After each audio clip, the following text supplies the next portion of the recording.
Dry martini, lemon peel, shaken, not stirred. Vodka martini, shaken, not stirred. Shaken, not stirred. Shaken, not stirred.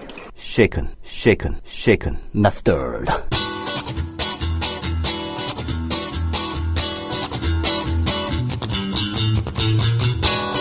할리우드에는요, 이 메이저 스튜디오들이 예술 영화를 따로 제작 배급하는 이른바 스페셜티 디비전이라는 게 있습니다. 이를테면요, 폭스는 서치라이트라는 자회사가 있고요, 유니버설은 포커스 피처스라는 브랜드를 통해서 예술 영화를 배급합니다. 한국의 메이저 영화사들은 어떻습니까? 제가 알기로는 그런 경우는 없습니다. 그런데 요즘에 CGV 계열의 그 무비콜라주라는 예술영화 전용관이 우아한 거짓말이라든가 한공주, 또 도희야 이런 저예산 영화나 독립영화를 투자 배급하는데요. 아시다시피 우아한 거짓말 그리고 한공주는 흥행에서도 꽤 성공을 거뒀습니다.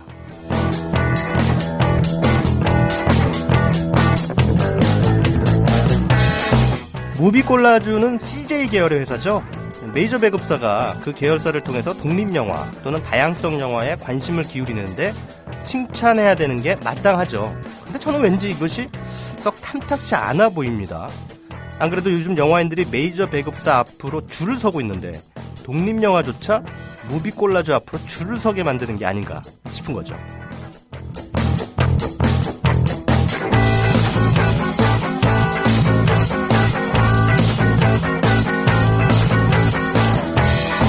실상이 그렇습니다. 요즘 무비콜라주의 작품을 못 걸면요, 독립영화는 그나마 1000명도 모으기 힘든 게 현실입니다.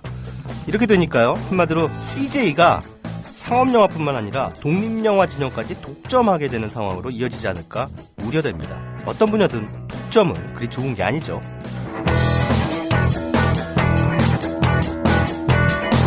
제가 너무 삐딱하게 바라보고 있는 걸까요? 여러분의 생각은 어떠신지 궁금하네요. 네, 삐딱한 영화 전문 프로그램 최광의 영화 쉐이킷 5월 22일 방송 출발합니다.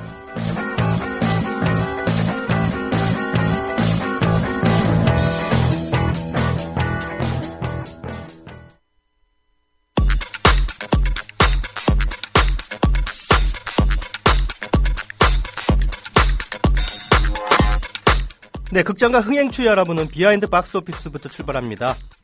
영화직능위원회 통합전산만 기준 지난 주말 흥행순위 5위부터 1위까지 알아봅니다.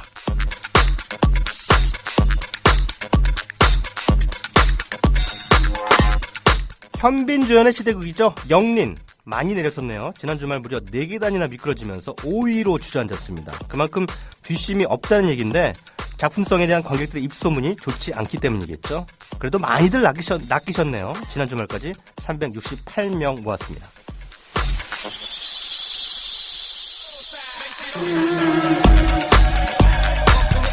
네, 방금 제가 368명이라고 했는데요. 368만 명으로 수정합니다. 프랑스 영화 포인트 블랭크를 리메이크한 범죄 스릴러 표적이 한 주 전보다 2계단 하락한 4위를 차지했습니다. 영린과의 흥행 대결에서 역전을 하긴 했습니다만 너무 뒤늦은 감이 있습니다. 지난 주말까지 255만 명 모았습니다.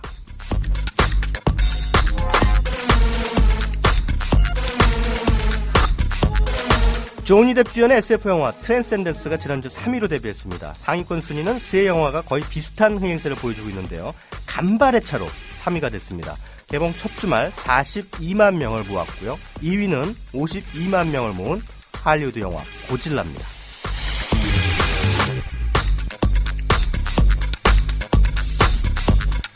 자, 1위입니다. 김대우 감독의 신작 인간 중독이 차지했습니다.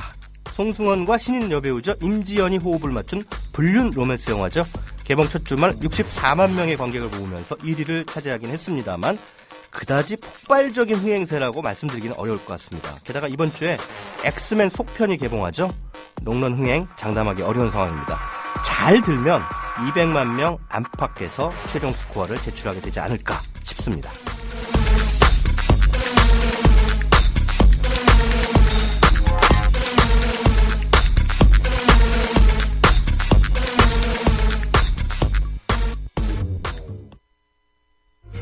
커피. 이제 아무거나 마시지 말자.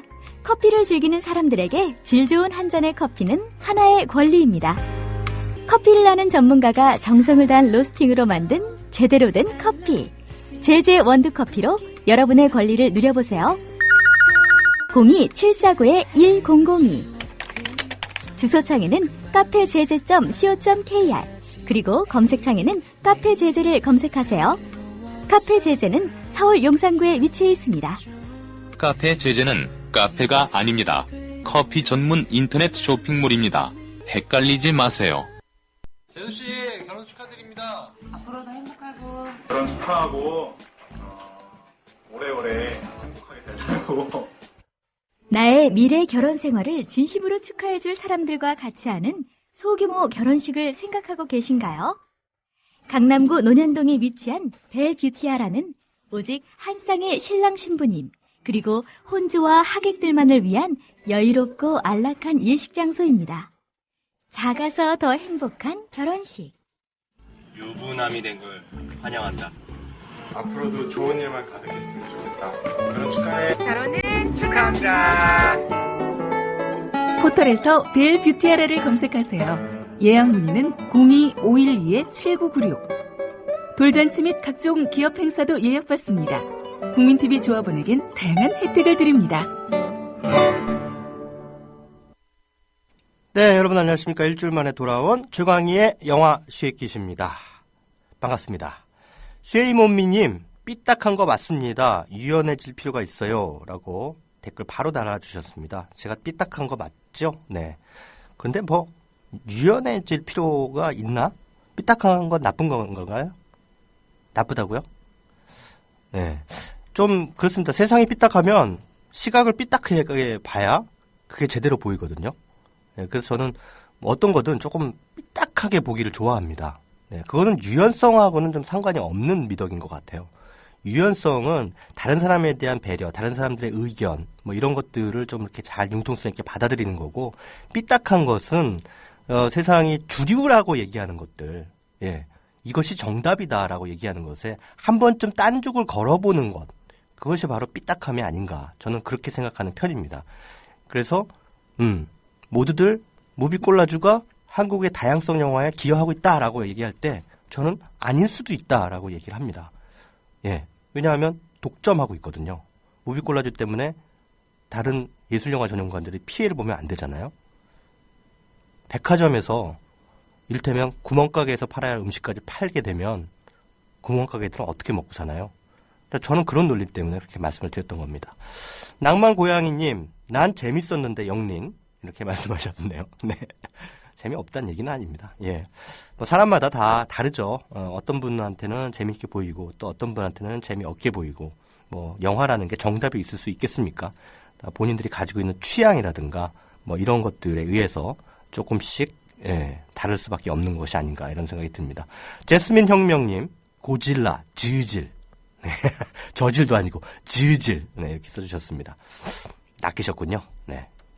그러니까 평소에 리뷰나 이런 것도 좀 챙겨보시고, 예, 저희 영화 쉐이킷 또 방송도 좀 챙겨 들으시고 하면서 옥석을 좀 많이 좀 가려서 영화를 좀 보시기 바랍니다. 영화 티켓 값이 너무 싸요. 싸니까 사람들이 그냥 막 낚여요. 네. 대충 보고 아니다 싶으면은, 에이, 7,000원 버렸다. 뭐 이렇게 되니까. 한 15,000원 정도 되면 사람들이 신중해질 것 같아요. 네. 그래야 저희 같은 평론가들도 좀 먹고 살기 쉬워질 것 같아요. 왜냐면 이제 진지하게 이제 신중하게 골라야 되니까 평론가들이 뭐라 그러나 귀를 기울일 거 아니에요. 안 그러고 15,000원 날리니까. 네. 쉐이몬미 님이 또 그새 또 다른 댓글 날려주셨네요. 네. 영린에 대한 혹평에는 평론가들의 지적 허용이 엿보입니다. 일반 관객의 눈높이도 존중해 주셨으면 낚였다는 표현은 다소 과합니다. 라고 말씀해 주셨습니다.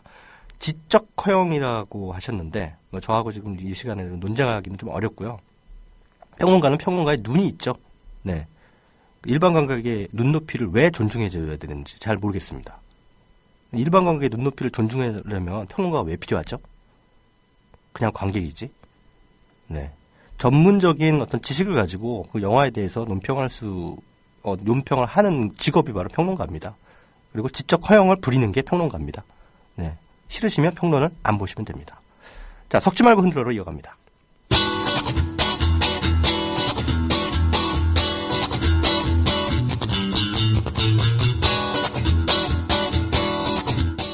네, 반지의 제왕. 다들 많이 보셨죠? 저는 이 작품이 훌륭한 영화라고 생각합니다만 동시에 나쁜 영화라고도 생각합니다. 훌륭하다고 말씀드리는 건 이 영화를 본 많은 이들이 잘 알 테니까 그 긴 설명을 드리진 않겠습니다. 제가 나쁘다고 말씀드린 이유는 판타지에 대한 일종의 기준점을 설정해버렸기 때문이죠. 그러니까 반지의 제왕 이후에 모든 판타지를 보는 관객들로 하여금 반지의 제왕과 비교하도록 만들었기 때문이죠. 사람들로 하여금 끝도 없이 꿈에 빠져들게 만들어서 이 꿈을 깨우는 영화를 쓰레기 취급하게 만들었기 때문입니다. 테리 길리엄의 판타지 영화 파르나서스 박사의 상상극장이라는 작품이 있습니다. 몇 해 전에 이 영화를 보고 나오는데 주변의 관객들로부터 노골적인 불평들이 쏟아져 나오더라고요. 야, 뭐냐 이거! 막 이런 불평들이요. 당시 그 한창 아바타하고 전우치가 흥행가도를 달리고 있었는데 그 두 작품 가운데 하나를 보려다가 표가 매진이 되니까 할 수 없이 이제 이 작품을 고른 거죠. 그런 관객들이 이렇게 분명히 보였는데요. 그분들이 이 영화에 실망감을 느낀 이유를 저는 이렇게 짐작했습니다. 판타지는 절대적으로 판타지에 머물러야 한다. 현실로 나오면 그건 결코 판타지가 아니다. 그건 꿈을 깨우는 일이기 때문이죠. 아시다시피 오늘날 많은 판타지 영화들이 끝도 없이 쏟아져 나오고 있습니다. 그 가운데는 간혹 이 판타지의 방식으로 판타지의 뿌리를 캐묻는 그런 영화들도 있습니다. 꿈을 깨우는 영화들 말이죠. 파르나서스 박사의 상상극장도 말하자면 그런 영화의 일종이 아닐까 싶습니다. 판타지 또는 상상력에 의해 만들어진 모든 종류의 이야기가 사실은 위험과 공포로부터 탈출하고 싶은 인간의 욕망이 만들어낸 그림자다. 이렇게 말하는 영화였죠. 영화 초반에 이런 인상적인 장면이 나옵니다. 파르나서스 박사 일행의 공연 마차가 강다리를 건너는데요. 그 순간에 젊은 조수인 안톤이 소리칩니다. 강바닥에서 누군가 춤을 추네요. 이렇게 말이죠. 근데 강물을 바라보니까 실제로 누군가 춤을 추고 있는 것처럼 보입니다. 그런데 다가가서 일행이 그걸 보니까요. 이게 다리 밑에서 목을 맨 누군가 시체의 그림자라는 사실을 확인하게 되죠. 굉장히 상징적인 장면이죠. 판타지와 상상이 실은 비극의 그림자다. 이것을 보여주고자 하는 장치로 읽을 수 있겠습니다. 이것이 판타지의 본질이며 뿌리라는 걸 이 파르나서스 박사의 상상극장은 고백을 하고 있는 거죠. 그러면서도 마치 메비우스의 띠처럼 끝내 상상력 안에서 인간의 미덕을 발견하려고 몸부림칩니다. 촬영 중에 유명을 달리한 배우 히스 레저의 자리를 주드로와 조니 뎁, 콜린 파렐 이런 배우들로 하여금 하기로 한 거. 그래서 4명의 배우가 한 사람을 연기하게 만든 그런 발상이야말로 어떻게 보면 상상력의 위대함을 증명하는 그런 역설이 아니겠습니까? 어쩌면 테리 길리엄보다 더 잔혹한 방식으로 판타지의 본질을 드러낸 영화는 바로 길레르모 델 토로의 걸작 판타지 파네미로 오피리아와 세계의 열쇠였습니다. 이 영화의 국내 개봉 당시 반지의 제왕이나 해리포터를 판타지의 기준으로 삼은 많은 관객들이 배신감에 치를 떨며 저주를 퍼부었죠. 입이 찢어지고 피가 튀는 그런 폭력의 살풍경 이런 장면들이 막 등장하니까 환상의 낭만 열차를 기대했던 관객들이 으악! 하고 나오는 게 당연했을 것 같습니다. 파네미로의 주인공 소녀인 오피리아에게 이 판타지는요. 냉혹한 새아버지 그리고 폭력적인 현실로부터 탈출하게 만드는 유일한 돌파구 그러면서 깨어있을 때의 공포를 이기기 위한 거의 유일한 피난처입니다. 자신이 원래 지하 왕국의 공주였다고 믿는 오피리아는 이 끔찍한 현실에서 벗어나서 다시 그곳으로 돌아가기 위해 요정이 제시한 3가지 미션을 통과해야 합니다. 하지만 그곳에서도 끝내 평화는 존재하지 않죠. 처음부터 오피리아의 판타지는 참담한 현실을 비추는 볼록 거울이었기 때문입니다.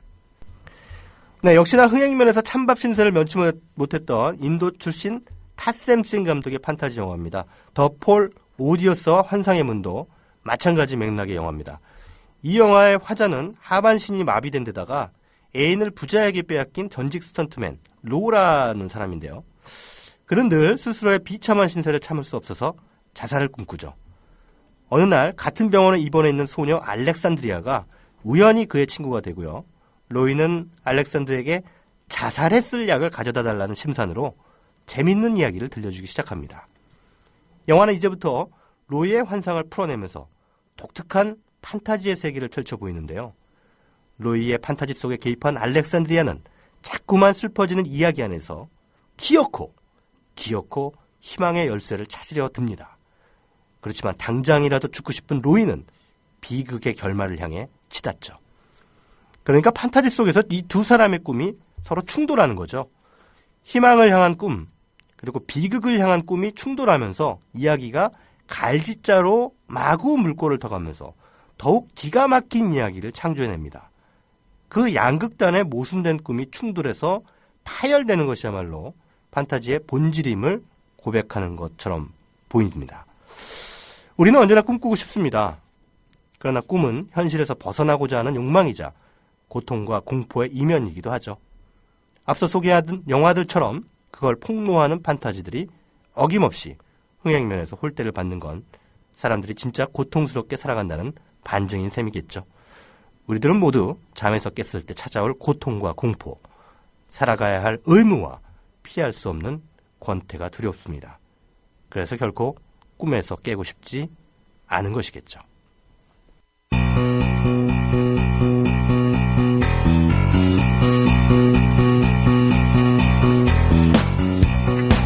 네, 모처럼 만나는 스페인산 스릴러 영화가 스릴러 영화 더 바디가 이번 주 개봉해서 개봉작 두루치기에서 소개해드립니다. 설정이 아주 흥미롭습니다. 정부와 합작해서 아무도 몰래 돈 많은 아내를 살해한 알렉스란 남자. 그런데 아내가 죽은 바로 그날 밤에 시체 검시소에서 아내의 시체가 감쪽같이 사라지고요.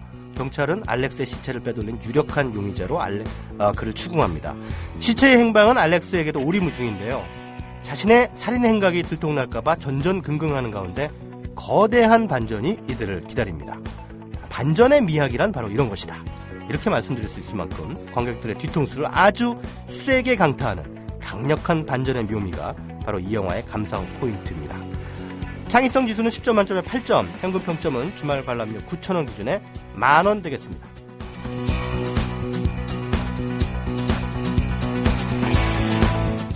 네, 올해 칸 영화제 주목할 만한 시선 부문에 초청된 한국 영화죠. 도희야 이번 주 개봉합니다. 줄거리를 잠깐 소개해드리죠. 전남 여수의 한 작은 어촌 마을에 여경 영남이 파출소장으로 부임해 옵니다. 그녀는 모종의 불미스러운 일 때문에 서울에서 이곳으로 좌천성 발령을 받아 내려온 길인데요. 근데 이 마을에 사는 도희라는 여중생 소녀가 학대를 당하고 있다는 사실을 알게 되죠. 같은 학교 아이들뿐만 아니라 집에서도 의붓아버지 그리고 할머니에게 일상적인 폭행을 당합니다. 이걸 보다 못한 영남은 도희를 자신의 집에 머물게 합니다. 도희는 영남을 마치 엄마처럼 따르면서 모처럼 평화로운 나날을 보내지만 이들의 평화도 오래가지는 못합니다.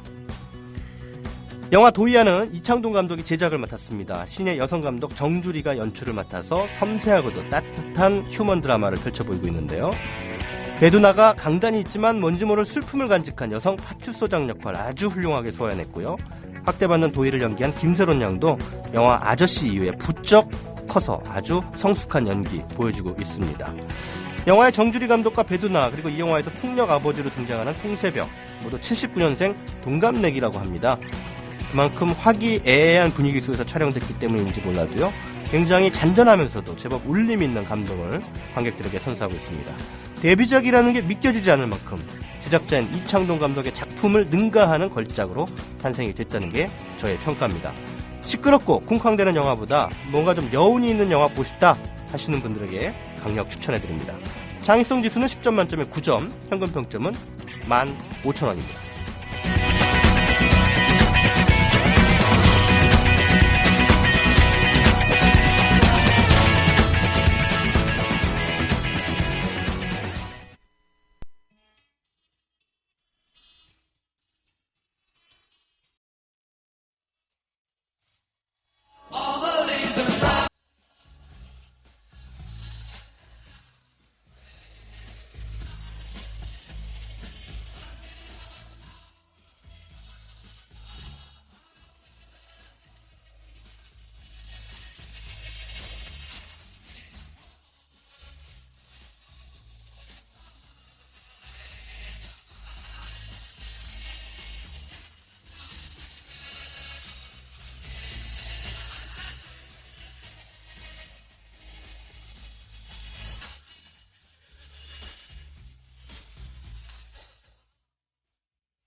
그게 잘 모르겠어. 어떻게 설명해야 할지. 누군가 자꾸 내 방에 들어와서 난 영원히 네 곁을 떠나지 않을 거야. 악기야, 악기! 악기요? 받아들이지 않으면 죽어. 그 사람 몇 년 전에 불미스러운 일이 좀 있었지. 연희야! 학초 선배라고 연희 스토커예요.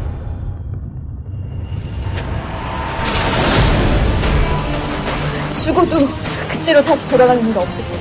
그럼 우리가 같이 죽으면 함께 할 수 있다는 말이야? 선미야, 너 방금 누구 못 봤어? 남자. 슬픈 말이야. 남자 누구? 도대체 우리 연희한테 원하는 게 뭐예요? 난 절대로 떠나지 않는다고 약속했거든.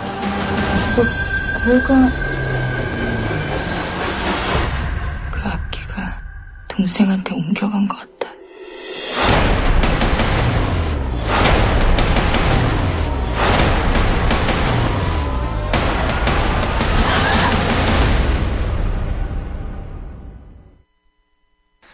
네, 방금 예고편 들으셨는데, 으스스하시죠? 네, 오늘 시네 톡톡 시간에 소개해드릴 이 영화의 게스트분들 때문에 이 예고편을 틀어드렸는데요. 올여름에 사실상 최초로 개봉하는 공포영화가 아닌가 싶습니다. 귀접이라고 하는 영화입니다. 최강의 영화 시기 사상 가장 많은 게스트분들이 오늘 스튜디오에 나와주셨습니다. 네. 저희가 사실은 그 국민카페 스튜디오에서 생방으로, 공개 생방송으로 진행을 하는데요. 거기에서 다 수용 불가능한 인원이 지금 오셔서, 네. 할 수 없이 6층 생방송 스튜디오로 지금 옮겨가지고 진행을 하고 있습니다. 다음 주 개봉하는 영화입니다. 5월 27일 개봉하는 영화 기접의 감독님과 세 분의 배우님들이 한꺼번에 오늘 저희 영화시기 스튜디오를 찾아주셨습니다. 안녕하세요. 반갑습니다. 안녕하세요. 예, 야, 이렇게 또 바쁘신 와중에 다들 이렇게 모여가지고, 이렇게 오셔가지고 정말 감사드립니다. 어떻게, 제가 소개를 해드리는 것도 좋지만, 또, 우리 청취자 여러분께 인사도 드릴 겸, 감독님부터 이렇게 한 번씩 쭉 한번, 인사 말씀, 또 본인 소개도 좀 부탁을 드리겠습니다. 예. 예, 안녕하세요. 기접이라는 작품을 연출한 이현철입니다. 그리고 27일 개봉이 아니라 29일 개봉입니다. 29일에, 목요일인가요? 예. 제가 잘못 말했군요. 예. 죄송합니다. 29일 맞습니다. 예. 안녕하세요. 영화 기접에서 언니 연수 역할을 맡은 이현정이라고 합니다. 반갑습니다. 네, 안녕하세요. 기접에서 학철 역할을 맡은 김재승이라고 합니다. 저희 영화 기대 많이 해주세요. 네, 안녕하세요. 기접에서 연희 역을 맡은 박수인입니다. 반갑습니다. 네. 방금 들으신 예고편에서는 굉장히 으스스한 느낌이 드는데, 오늘은 상당히 화기애애한 토크가 되지 않을까 이런 생각이 듭니다. 나오신 분들도 많으시고, 또 특히나 세 분의 주연 배우들이 한꺼번에 나오신 거는 영화 시기 사상 중 처음이기 때문에요. 네. 굉장히 기대가 됩니다. 오늘 이 시네 톡톡이요. 일단, 자, 귀접이라고 하는 일단 제목 자체가 굉장히 특이해요. 많은 분들이 궁금해하실 것 같아요. 귀접? 귀접? 무슨 소리지? 감독님이 좀 소개를 해주시죠. 기접은 모르겠어요. 이게 국어사전에 등재된 단어인지 모르겠는데, 그냥 쉽게 저는 귀신을 접하다라고 그냥 그렇게 이해하고 있는데, 네네. 되게 많은 사람들이 밤에 잘 때 어떤 귀신과의 어떤 그런, 마케팅팀에서 통정이라고 표현했는데, 통정이 이루어지는 거를 기접이라고 하더라고요. 통정이라는 게, 그러니까 여기서는 그냥, 우리 노골적으로 얘기하죠. 귀신하고 섹스한다는 얘기잖아요. 그죠? 그렇죠. 네. 이건 등급이 없나요? 없어요. 네. 그러니까 귀신하고의 섹스를 이제 귀접이라고. 예, 그렇죠. 그러니까 쉽게 표현하면 그것을 그거죠. 소재로 삼은 영화라고. 예, 맞습니다. 예. 야하다. 예. 사람도 아니고 귀신과. 예. 사람도 아니고 귀신과의 어떤 통정, 이것을 연기를, 세상에서, 최초로 하신 두 분의 여배우분들에게 소감을 또 들어봐야 될 것 같은데요. 먼저, 언니 연수 역이죠? 네. 연수인가요? 연수? 연수 맞네. 네, 언니가 연수고, 동생이 연희. 예. 이거 남자가 학철. 이게 이제 줄거리가 언니한테 먼저 귀신이 붙잖아요. 네. 그러다가 이제 나중에 언니에서 떨어져 나와가지고 동생한테 이제 붙어서 네. 예, 가게 되는 건데 그렇죠? 네. 그래서 첫 번째 씬이 보면은 되게 희한하더라고요. 이게 동생이 옆에서 자고 있고 그 옆에서 언니가 귀신하고 귀신에게? 섹스를 하고 있어요. 아니 즐기지는 않으나 예. 거부할 수 없는 상대인 거죠. 예. 어떻게 이런 상상이 가능합니까? 실제로 이런 상황이 있나요? 인터넷을 찾아보면 이런 사례가 굉장히 많고요. 여자들이 당하나요? 아니면 남자도 있어요. 남자도 있어요. 여자 귀신한테. 아, 나 좀 당해보고 싶어. 다들 나 귀신한테 좀 당해보고 싶어. 외로우신 분들은 다들 그런 생각 많이 하시더라고요. 우리 그 스토킹하는 남자친구 역할 맡은 학철인가요? 예, 네, 학철 역을 맡은 김재승 씨도 네. 그런 거 당해보고 싶은 생각 안 드세요? 아 근데 그게 제가 이제 그 시나리오를 받고 이제 너무 흥미롭게 이제 생각을 할 때 검색을 해봤는데요. 그게 이제 뭐 성인분들은 뭐 누구나 아시겠지만, 근데 그거 자기가 사랑하는 상대와 나누는 그 사랑보다 쾌감이 되게 어마어마하다 다들 말씀을 하시더라고요. 멀티 오르가즘이 막 생겨. 뭐 그렇게까지 잘 모르겠는데 저도 경험 못 해봐서. 전혀 문제가 없구나. 저희는 거침없는. 안 따집니다. 그렇다고들 하시더라고요. 그 영화 대사에도 나오죠. 남자 사람하고 하는 것보다 훨씬 더 좋다고 하는 여자들이 많다라고. 그건 실제더라고요. 보니까. 그렇구나. 자, 그러면 뭐 어찌됐든 그 연희 역을 맡은 또 박수인 씨가 영화 속에서 이 뭐랄까 쌍방향 그 괴롭힘을 당하잖아요. 그죠? 그러니까 죽은 귀신한테도 괴롭힘 당하고 산 놈한테도 괴롭힘을 당하고 이게 산 놈이 이제 스토킹 남자친구 김재승 씨. 예. 그런 역할이죠. 네네네. 본인의 역할에 대해서 조금 소개를 해주신다면 또 부연 설명해 주실 게 있으실까요? 부연 설명하기보다는 네네. 연희 역할은 저와 좀 비슷한 점이 있다고 생각해요. 어떤 부분이죠? 지난번에 전주영화제 GV에서도 네네. 말씀드렸는데 기접은 경험을 솔직히 말해서 한두 번 정도 경험을 했던 것 같아요. 진짜요? 네네네. 근데 저는 그러니까 사실 귀신을 좀 본 적은 있는데. 귀신을 접한 적이 있다는 얘기죠? 네네네. 귀신하고 했다는 얘기가 아니라? 그러니까 귀신을 본 건 맞는데. 기접은 솔직히 정확하게 말하면 한 번 정도는 경험을 한 것 같고, 또 한 번은 귀신을 본 게 아니라 그냥 꿈속에서 약간 기접 비슷한 걸 겪은 것 같아요. 내일 아침에 그 인터넷 각종 언론에서 지금 기사로 나올 수도 있어요. 지금 귀접 여주인공 박수인 실제로 귀신과 섹스한 적 있다. 이렇게 나올 수도 있어요. 이거 위험한 발언입니다. 이거. 저랑 처음 미팅할 때 그 말씀 하시더라고요. 그래서 이거 진짜 저격이다. 제격이다. 그러니까 본인이 경험이 있으시다니까. 그러니까 사람들한테 친구들한테 나 이런저런 경험 있다. 귀신을 봤다. 그래도 근데 그런 얘기를 하기가 좀 솔직히 안 좋게 보일 수도 있어요. 매일 귀신을 보는 게 아니라 저도 가끔 보는데 너무 좀 신기하잖아요. 그래서 얘기를 하면 잘 안 믿고 이러는데 마침 기접을 이제 또 촬영을 하게 돼서 제 친구들이 기접이 뭐냐고 많이 물어보고 또 직접 그러니까 너가 원래 겪었던 거냐 이렇게 막 많이 물어보는데 저는 이제 그런 경험이 있다 보니까 기접이라는 처음 이제 소재를 듣고 내가 해야 될 것 같다는 생각이 들었고 감독님한테도 그렇게 말씀드렸었고 그냥 나름대로는 재밌었던 것 같아요. 그러면 실제로 어떤 귀접의 어떤 경험이 있었기 때문일까요? 영화 속에서의 박수인님의 연기는 특히나 베드 씨는 상당히 리얼하다.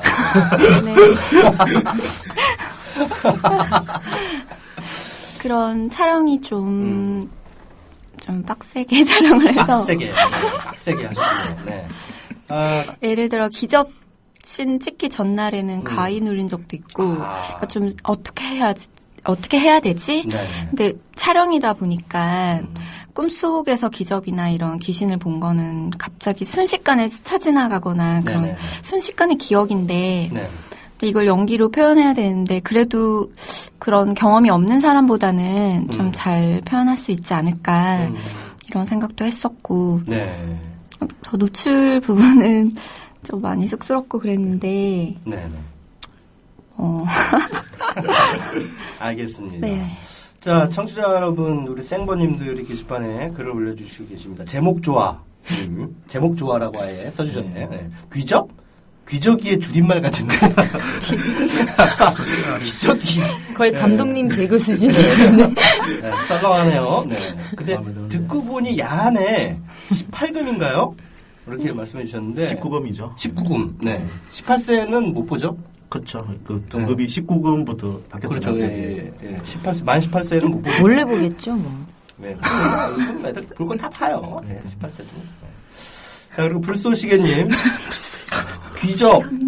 귀신하고 붙어 먹는 거 말하는 거죠? 네, 맞습니다. 붙어 먹는 거. 어디 청취자 수준이나 방송 수준이나요? 그냥 거의 거기서 거기에요. 예. 저도 그냥 뭐 귀신하고 섹스하는 거라는데 이분은 붙어 먹는 거라고. 참.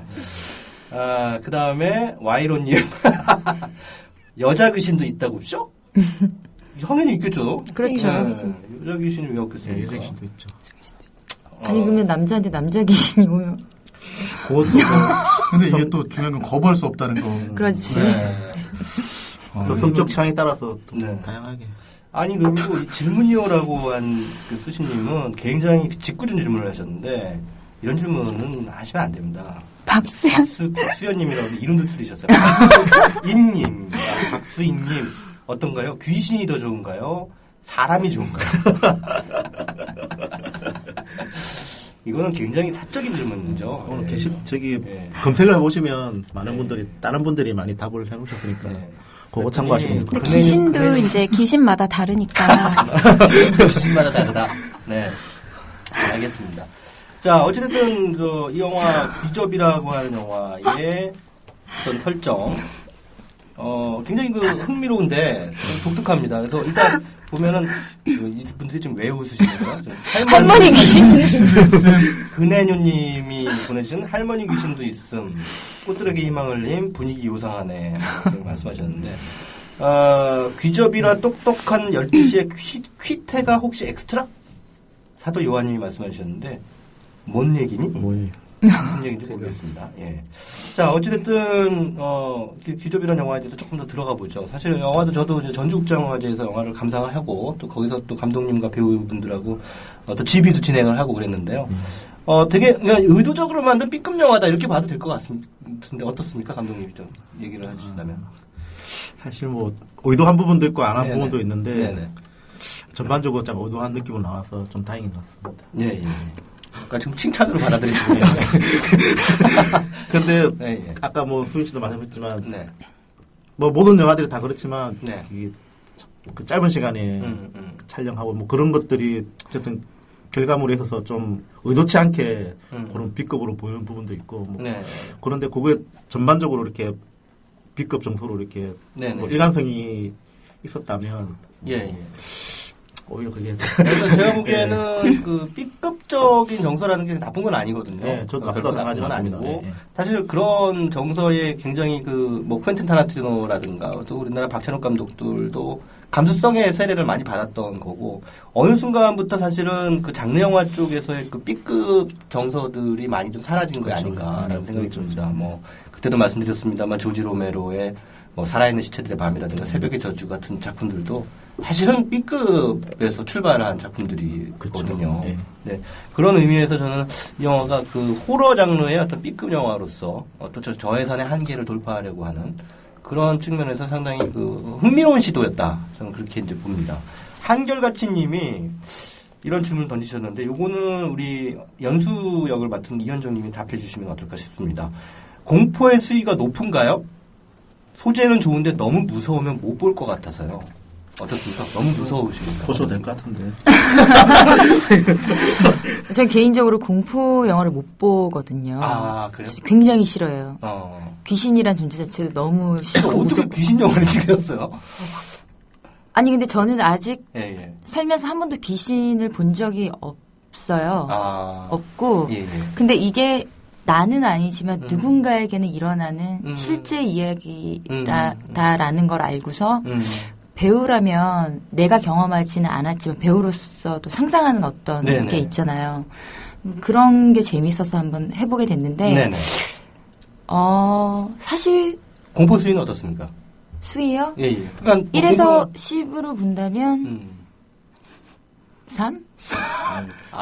은근히 이게 지금 위험한 발언입니다. 제가 부연 설명을 해드리자면 이게 영화를 보시고 난 다음에 집에 가서 주무실 때 이불을 딱 덮을 때 무서워지는. 그때 무서워진다. 샤워물 딱 틀었을 때 무서워지는 약간 공포가 약간 뒤에 오는 그런. 그렇죠. 자기 전에. 근데 요게 공포 영화에서 이게 얼마나 무섭냐, 무서움의 강도라는 게 공포 영화 매니아들한테는 굉장히 중요한 거거든요. 그래서 그 보통 뭐 이렇게 그런 걸 이제 카피를 뽑는다고 할 때, 광고 홍보 문구를 뽑을 때 무서운 장면 없이 무서운 영화. 뭐 이런 식으로 뽑잖아요. 그러면 사람들이 무서운 장면이 없는데 무섭대네. 그리고 또 마지막 1초까지 무서운 영화. 뭐 이런 방식으로 저희는 뽑거든요. 깨끗한 무서운 영화인 것 같잖아요. 깔끔한.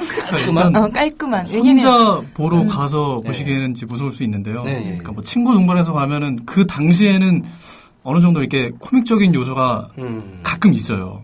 그렇죠. 그것들이 뭔가를 이제 해소해주는 포인트인데 그런 것들을 즐기시고 이제 나오시면은 그냥 뭔가 이렇게 뭐 이현정 씨께서 말씀하신 것처럼 되게 깔끔함을 느낄 수도 있는데 혼자 있을 때 생각하면 정말 무서운 영화입니다. 그러니까 혼자 있으시면 안 됩니다. 이 영화를 보시면. 저는 개인적으로 공포 영화들이 너무 막 피가 나오고 뭐가 난자고 저는 이런 게 너무 싫거든요. 슬래셔 같은 거예요. 저는 그런 게 너무 싫은데. 창자로 뭐 줄넘기하고 뭐 이런. 그건 너무 그렇죠. 그런 느낌의 어떤 영화였다면 하지도 않았을 텐데 이런 그냥 깔끔하고 심플하고 들어가는데 뭔가 있다는 이런 느낌이 피가 좋았어요. 나는 공포 영화 뭐 이런 느낌이죠. 네, 제가 봤을 때 피가 나왔어요. 나오긴 나왔는데 진짜 사람이 다친 거잖아요. 그렇죠. 근데 저희 영화는 좀 드라마적인 것도 있고 스토리가 있으니까 좀 보통 공포 영화는 그냥 순간순간 놀래게 하는 장면이나 이런 게 좀 많았지만 저희는 좀 그래도 뭔가 스토리가 이어지고 그래서 그리고 저는 촬영하면서 재승 오빠가 너무 무서워서요. 칼 들고 배 두들 때 실제로 좀 무섭게 생기셨어요. 근데 되게 미남이시잖아요. 훈남인데 약간 좀 이런 말씀 표현 좀 죄송합니다만 약간 또라이스러운 그런. 근데 제가 그 말을 되게 듣고 싶었거든요. 오히려 되게 감사할 정도인데. 그래요? 제가 사실은 이 영화를 촬영하기 전에는 되게 흐리멍텅하다라는 얘기를 많이 들었어요. 그렇지 않은데. 그러니까 저도 촬영을 하면서 그냥 우스갯소리인데 감독님께서도 사이코패스 연쇄살인범으로 딱이야. 그죠. 아니, 엄청 몰입을 하셔가지고 지금 찍는 내내 막 대기를 많이 하셨는데 어떤 그 대기하면서의 분노와 맞아요. 촬영하면서 별명이 그 스태프분들한테 기다림의 아이콘이었어요. 와서 잠시 기다리고 5초 찍고 가고 뭐 이래가지고 그 분노가 여기에 거들어 나오면서 상당히 섬찟하죠. 내가 이거 이 한 씬을 위해서 내가 얼마나 기다렸는 줄 알아? 저 감독 계속 피해 당이고 막 이게 안 그러고 문 안 맞추고. 그 공포 영화도 사실 촬영 현장은 또 그렇게 또 공포스럽진 않겠죠? 당연히 오히려 또 화기애애하고 또 재밌게. 일단 제가 촬영 분량이 있는 날은 굉장히 공포스러운 분위기였어요. 기다림의 아이콘이거든요. 다들 저를 피하시더라고요. 좀 더 모입할 수 있지 않았나. 그거 자체가 공포였죠. 좀 기다리게 하는. 근데 이게 일반적인 공포 영화가 아니라 저는 이제 그렇게 부르고 싶은데 에로틱 스릴러, 에로틱 호러 이렇게 부르고 싶은데 그 에로틱이라고 하는 또 분명히 이를테면 미국이나 아니면 뭐 일본, 특히 일본 같은 경우에는 핑크 영화나 로망 포르노 이런 장르들이 굉장히 그 많은 그 감독들을 배출해낸 어떤 저변이 되지 않았습니까? 그래서 그 에로스라고 하는 부분도 사실은 한국 영화에서는 어떻게 보면 굉장히 중요한 소재인데 그것을 공포 영화하고 접목시켰다고 하는 것이 요즘 시대 정신인 컨버전스, 즉 융합이라고 하는 그 시대 정신하고 아주 잘 맞아떨어지는 것이 아닌가. 뭐 이런 또 나름대로의 꿈보다 해몽 같은 얘기를 한번 해봅니다. 기접이라는 소재 자체가 사실은 그걸 다 해볼 수 있는 딱 진짜 적절한 소재죠. 귀신 나오고 어쨌든 그게 또 그런 귀신과의 또 통정이 또 있어야 되는 거니까 공포와 에로틱이 결합을 할 수 있는 가장 좋은 결합체죠. 네. 저는 공포 영화를 보면서요 귀신에게 감정이입해보긴 처음이에요. 귀신이 두 여자를 범하잖아. 난 그 귀신 너무 부러운 거야. 그것도 미녀를. 그러니까 귀신도 어쨌든 보는 눈이 있을 텐데. 근데 그런 거 않을까요? 맞아. 근데 사실 언니 두 분이 자매역으로 나왔는데 언니인 이현정 씨하고 또 동생인 우리 박수인 씨는 스타일은 완전히 또 180도 다르세요. 보면 언니가 꼭 동생 같잖아요. 그런데 스타일은 틀리지만. 그렇죠. 그러니까 나이도 더 많으시고. 아니 그러니까 뭔가 이렇게 우리 이현정 씨는 이렇게 뭐라 그럴까 이렇게 뭐 런웨이에 이렇게 올라서는 그 패션 모델 같은 그런 느낌이에요. 제 모델 출신이니까. 아 원래 모델 출신이시구나. 아니 미리 어쩐지. 게스트 한번 안 찾아보셨어요? 우리는 사전 정보라는 건 전혀 없이. 그러시구나. 즉흥적으로. 네, 그냥 바로 호구조사 그냥 거기 그 자리에서 들어갑니다. 아무리 뭐 유명한 배우라도 여기서 주민등록번호부터 바로 조사 들어가기 때문에 어쨌든 그렇습니다. 예, 바벨님 전주국제영화제에서 찍은 사진에 여배우 두 분이 똑같이 하얀 남방에 청바지를 입으셨네요. 두 분 다 아름다우세요라고. 감사합니다. 네, 있고 그다음에 무섭겠군요라고 쓰신 분. 감독님 발언은 엄청 무섭다는 말인 것 같은데. 깜짝 놀래키는 공포물은 질색이라 은근히 다가오는 그런 공포가 진정한 공포다. 자기는 그렇게 생각한다고 하시네요. 아, 그렇죠. 저랑 생각이 비슷하시네요. 네. 깜짝 놀래키는 거는 그런 놀래키는 거지 공포가 아니죠. 맞아. 어이! 하는 거예요. 그렇죠.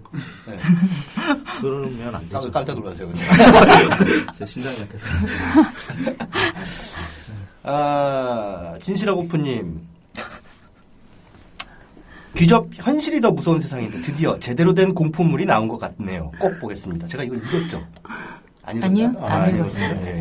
범활패 평등님이 그렇게 써주셨고 진실하고프님 오래전에 친구놈이 닝이라는 일본 영화 무섭다고 공포를 즐기시고 싶으면 혼자서 빨개 벗고 보면 정말 무섭다고 해서 시험삼아 그렇게 봤는데 재미는 지랄 감기만 걸렸어요. 아, 그렇군요. 이 영화의 그러니까 일단은 공포영화의 기본적인 기준은 관객들에게 무섭냐, 무섭지 않느냐라고 하는 부분이잖아요. 근데 또 그거 외에도 이 영화가 사실은, 그 전해주리는 또 다른 감수성이 있을 것 같아요. 꼭 공포만 이 영화가 관객들에게 주려고 하는 쾌감은 아니잖아요. 그쪽, 상당히 그때도 말씀드렸지만 저는 이 작품이 약간 그 장르의 종합 선물 세트 같은 작품이라고 생각되는데 그래서 저도 한번 도전해보고 싶은 마음이 있었던 작품인데 스릴러적인 요소와 어쨌든 뭐 공포와 여기서 또 그 스릴러를 상당히 그 원어 발음에 스릴러 딱 빼주시면 이 센스 스릴러적인 공포가 예 마지막에 계속 해주시죠. 예. 그 에로티즘이 다 결합돼 그런 작품 그러니까 다양한 재미를 느낄 수 있는, 그러니까 뭐 멀티 재미를 느낄 수 있는 뭐 그런 작품으로, 그러니까 뭐 보셔서 아시겠지만 뭐 가지고 있는 뭐 어떤 깊이 있는 뭐 그런 건 없어요. 깊이 있는 건 없고 그냥 영화 감독이 자기 작품에 대해서 깊이가 없다라고 고백하는 사례는 참 드뭅니다. 네, 맞습니다. 근데 영화는 B급 에로틱 스릴러 영화로서의 어떤 여러 가지 그 장르적 종합 선물 말씀하신 것처럼 어떻게 보면은 좀 메타 장르라고 우리가 흔히 얘기하는 그 장르를 가지고 노는 장르라고 보는 게 타당할 것 같습니다. 제가 뭐 제대로 본 거겠죠? 유리여치님이 또 질문 올려주셨네요. 귀접하는 장면이 어떻게 연출됐는지 너무 궁금하네요.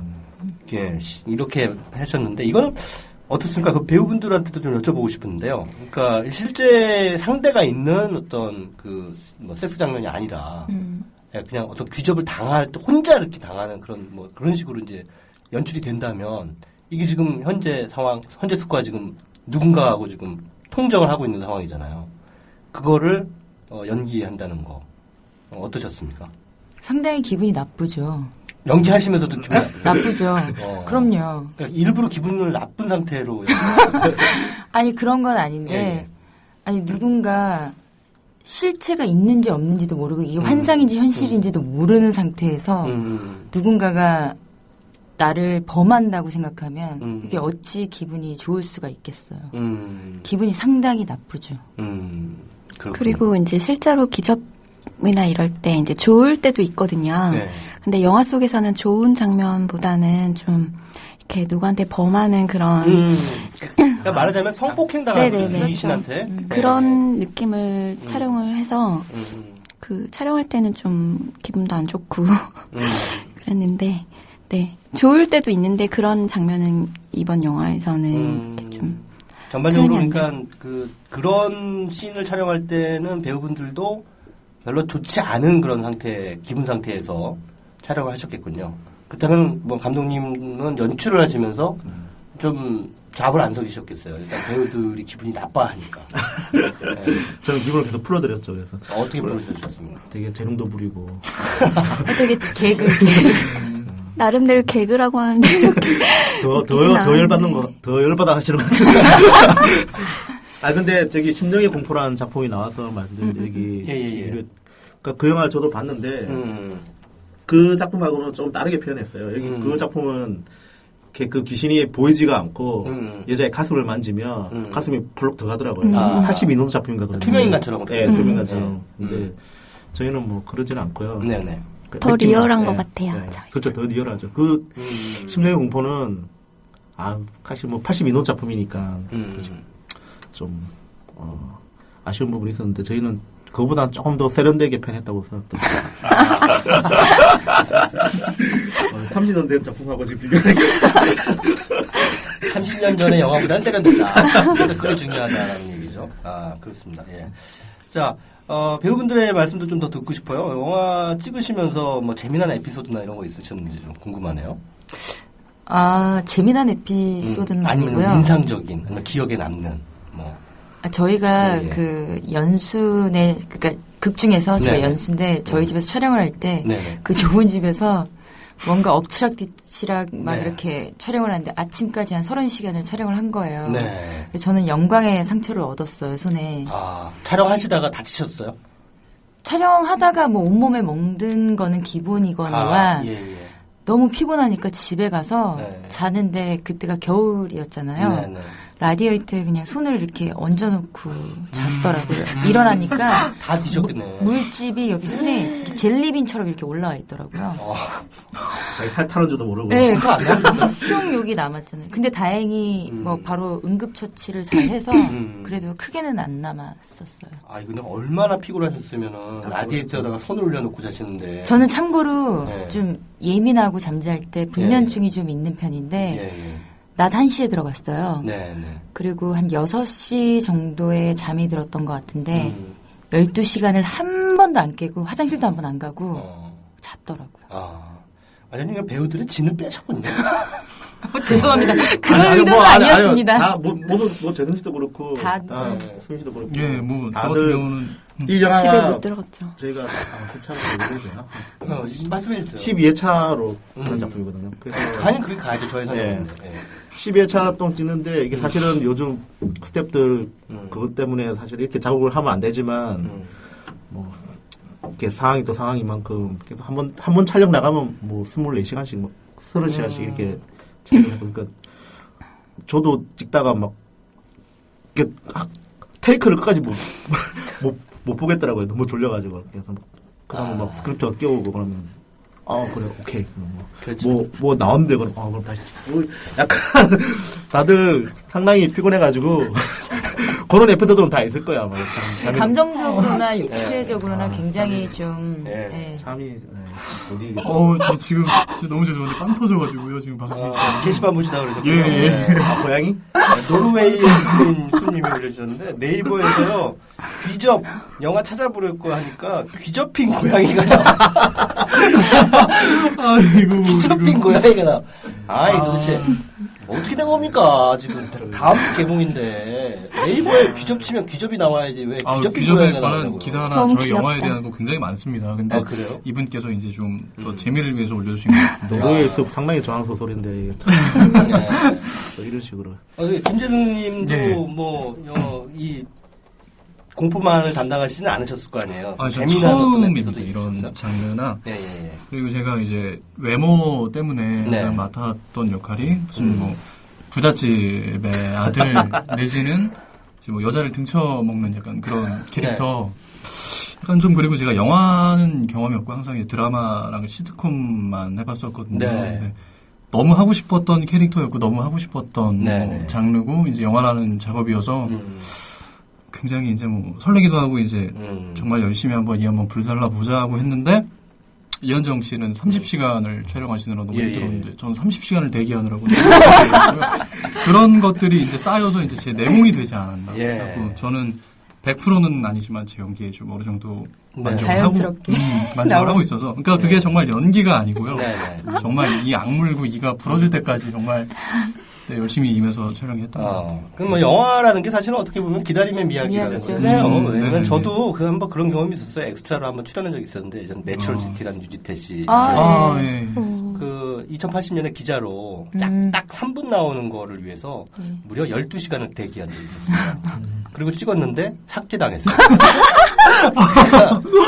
이게 얼마나 그 느낌이 기다림이라는 게 얼마나 고통스러운지 잘 압니다. 영화 딱 그렇더라고요. 영화 현장 가보면. 네. 다행히 그래도 편집은 안 해주셔가지고요. 만족하고 있습니다. 예. 우리 박수님도 한 말씀 해주시죠. 어떤 재미난 일이 있으셨어요? 저는 뭐 집이 좀 그때 좀 멀리 살아서요. 뭐 운전을 하고 집에 가면서 너무 졸려서 사고가 날 것 같더라고요. 네네. 그래서 그냥 갓길에 세워서 자고 간 적도 있고, 저 같은 경우는 계속 촬영 현장에서 계속 자고 누워서 침대에 누워있는 장면이 많아요. 네. 잠귀신이었구나. 집에도 잘 못 들어가고. 그 침대에 누워있는 장면 촬영하다가 잠들어 버리는 그런 경우는 없었어요? 또 계속 그랬었어요. 거기서 껴오고. 연기해! 일어나! 연기해! 그래서 얼굴이 좀 부어서 나오더라고요. 계속 누워있어가지고. 저는 너무 부러웠어요.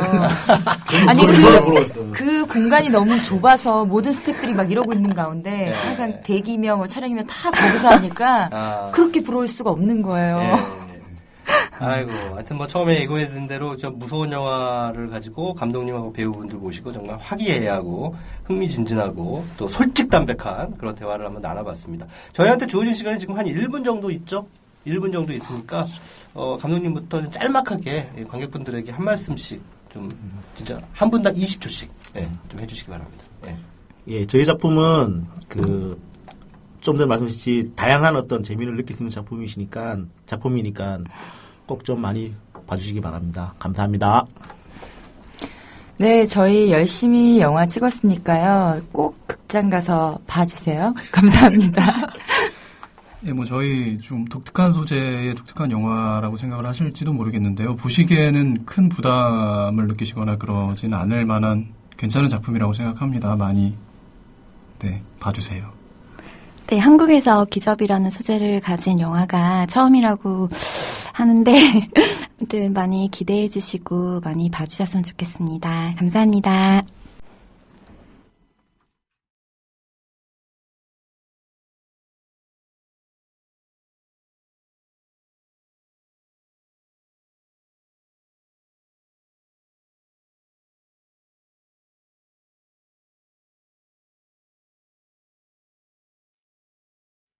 네, 저는 원래 역사 선생님이 꿈이었어요. 그래서 역사를 전공했는데요. 근데 선생님이 되는 대신에 언론사 취직해서 기자가 됐습니다.